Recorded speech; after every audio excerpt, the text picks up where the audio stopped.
Pak Safei, bagaimana pandangan sebagian orang yang melihat bahwa faktor keturunan Cina Bapak lah yang sekarang menjadi daya jual utama sebagai ustadz terutama? Itu ada benarnya, tapi juga mungkin tidak. Ujung-ujungnya kita harus punya konten, punya materi, dan punya knowledge. Karena kita tidak bisa bercerita dan cerita bagaimana saya melakukan proses ini. Itu kan bosen. 2-3 kali is enough. Tetapi justru bagaimana kita memberikan nilai tambah kepada bangsa, kepada negara, memberikan enlightenment and empowerment. Saya bangga menjadi seorang Chinese Muslim. Karena jikalau kita bisa memadukan antara keindahan Islam dan budaya bisnis Chinese, itu akan luar biasa. Kalau dihitung sampai sekarang sudah berapa tahun ya Bapak memeluk agama Islam? Mungkin dari SMA sampai sekarang mendekati 20 tahun ya, alhamdulillah. Beberapa pihak masih menyaksikan sebenarnya keislaman Bapak begitu. Itu wajar, dan boleh berbeda pendapat. Yang tidak boleh menyaksikan keislaman kita itu adalah Allah Subhanahu Wa Taala. Itu nggak boleh sanksi. Yang lain silakan berbeda.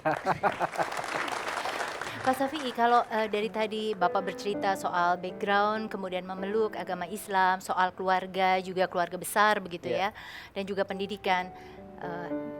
Orang belum mendengar bagaimana Bapak bertemu dengan pilihan hati Bapak, istri Bapak. Kita undang dulu, Ibu Mirna. Assalamualaikum. Terima kasih Bu. Alhamdulillah. Ini kita punya satu panggilan khusus. Jadi saya memanggil beliau namanya Bucu. Ceritanya gimana? Kenapa Bucu? Bucu itu ada kan kalau kita suka mainin anak kecil, ucu gitu kan. Jadi saya manggil beliau Bucuna.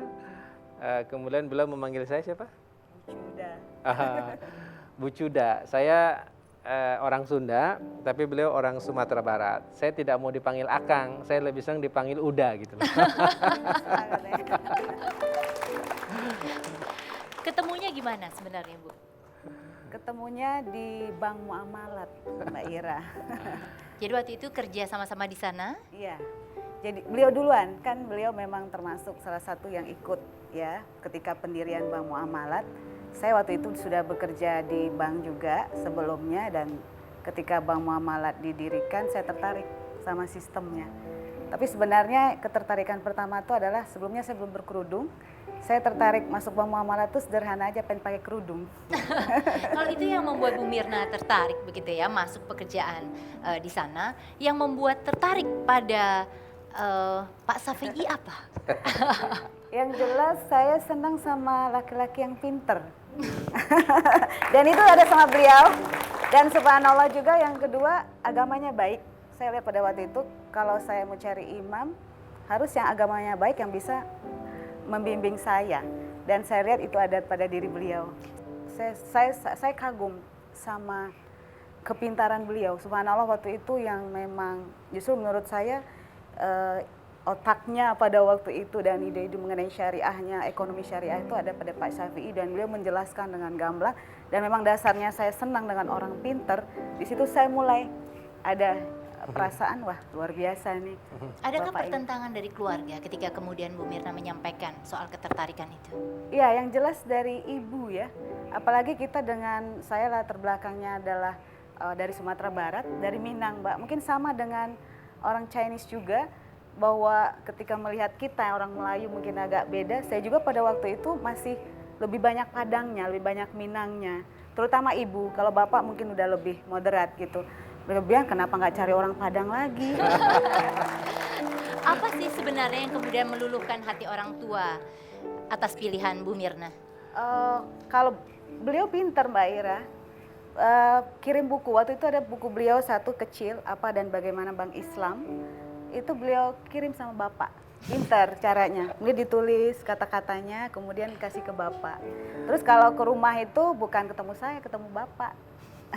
Jadi seperti itu pendekatannya, dan bapak subhanallah langsung beliau juga cocok, merasa cocok. Kemudian juga setelah melihat agamanya juga baik, dan akhirnya ibu lama-lama juga luluh. Nah, setelah menikah sekian lama begitu ya, dari keluarga besar juga sudah menerima. Tetapi memang belum dikaruniai momongan. Tapi ada beberapa anak angkat begitu ya. Iya, iya, udah besar-besar. Sudah tapi besar-besar. udah Ada tidak pesan dengan- khusus katanya dari Pak Safi'i terhadap anak-anak tersebut. Supaya- Pertama, tidak boleh jadi pegawai negeri ya Pak.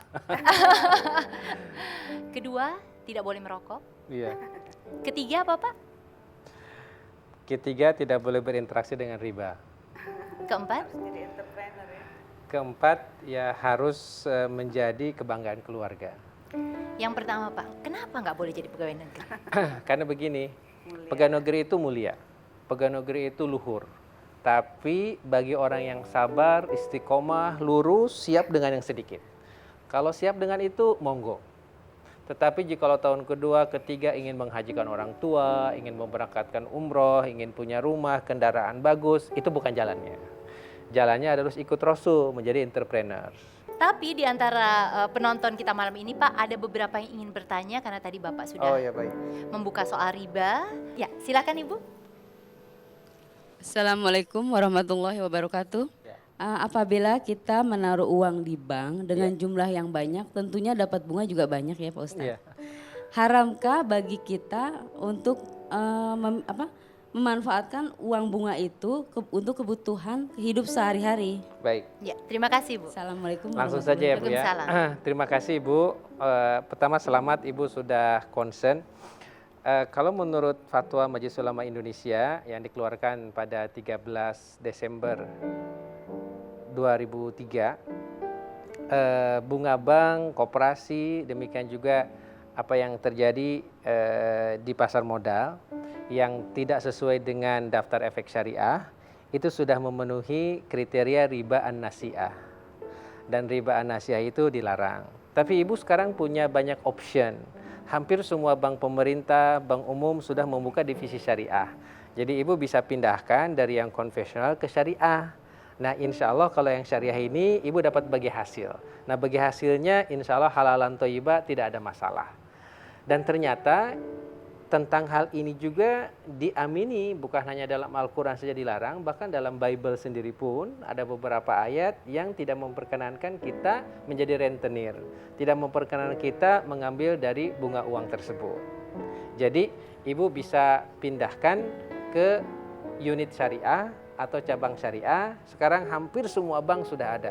Jumlahnya yang full syariah ada 10, yang divisi syariah ada 23. Di Indonesia juga lebih dari 145 BPR syariah, ada lebih dari 3.000 koperasi syariah. Artinya uang bagi hasilnya bisa dinikmati dan dengan tidur tenang, hati nggak deg-degan Bu. Iya. Terjawab ya Bu ya? Iya. Pak, kalau kita balik lagi Pak, ini Iya. kalau tadi meluluhkan hati keluarga besarnya Bu Mirna, caranya seperti itu. Kalau di keluarga besar Bapak, saat ini hubungannya seperti apa? Saat ini sangat-sangat baik dan sangat-sangat harmonis. Karena secara singkat saya melakukan 8 hal. Dan mereka itu ternyata respect dengan apa yang saya lakukan. Bahkan yang menarik, ayah saya sendiri pernah datang ke tempat saya melakukan pembinaan usaha-usaha mikro. Kemudian saya punya kampus, Sekolah Tinggi Ekonomi Islam Tazkiyah. Ayah itu suka ngitung feng shui-nya. Suka ngitung feng shui-nya di situ. Jadi ayah itu menghitung jumlah tangga. Katanya ini tangga kamu ini kurang. Cuman 20, yang benar itu 21. Kata saya, gimana jika kalau lantainya dihitung nomor 21 ya? ini ada sepakat. Tapi kata saya, jangan coba-coba ngitung feng shui arah kiblat ya. Bagaimana perasaan Pak Safi'i ketika kemudian ayah terbuka menerima seperti itu? Satu kebanggaan sekali. Sesungguhnya ini terjadi ketika saya sudah selesai master, ayah sudah mulai respect. Apalagi ketika saya melanjutkan S3 di University of Melbourne, saya undang ayah untuk menyaksikan wisuda saya. Wisuda kan waktu itu kan setting di Melbourne gitu ya, ayah dan ibu datang, kemudian istri juga ikut. Ayah nangis ketika saya menerima scroll ijazah doktor di kampus di barat gitu, dan dia tidak mengeluarkan uang sesen pun sehingga anaknya jadi S3. Nah kata saya, ayah kenapa nangis? Ya katanya saya bangga kepada kamu meniti satu proses hidup yang susah. Akhirnya kamu jadi dokter juga di luar negeri. Sekarang ya udah terserah kamu mau melakukan apa aja, ayah dukung. Lebih seperti Bagaimana dengan ibu? Ibu sendiri Ibu sendiri kemudian pindah memeluk agama Islam. Ibu sesungguhnya beliau tuh keturunan Cirebon. Jadi ayah Chinese penuh, ibu itu 3/4. Jadi ada unsur kuningannya. Nah, ibu ini ikut dengan ayah agamanya. Saya juga tidak pernah mengajak ibu ke masjid, saya tidak pernah mengajari apalagi memaksanya. Mungkin ibu itu mengamati saya. Akhirnya mungkin ibu melihat kamu ini sekarang sudah berubah. Ketika sudah menjadi muslim, kamu menjadi lebih peduli kepada keluarga besar.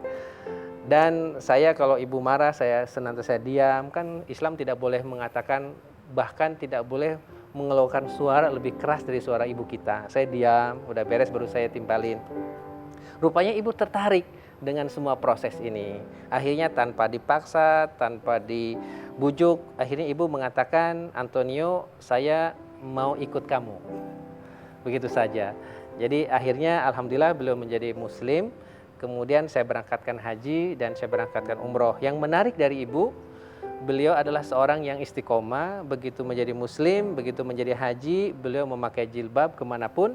Dan beliau meninggal 1 tahun yang lalu di masjid saat sholat subuh, di tengah-tengah sholat pada rakaat yang kedua. Dalam keadaan sujud. Subhanallah. Jadi tidak nyusahin orang dan beliau masih sehat. Pergi dari rumah ke masjid, jalan kaki sendiri, tidak batuk, tidak kena jantungan, tidak apa-apa. Tiba-tiba aja langsung meninggal. Jadi itulah yang menjadikan saya berbesar hati dengan ibu ini. Pak Syafi'i, Ibu Mirna, terima kasih untuk hadir dan menjadi tamu 1 jam lebih dekat. Pemirsa, 1 jam lebih dekat akan kembali kepada Anda minggu depan dengan tamu yang juga menarik. Selamat malam, sampai jumpa.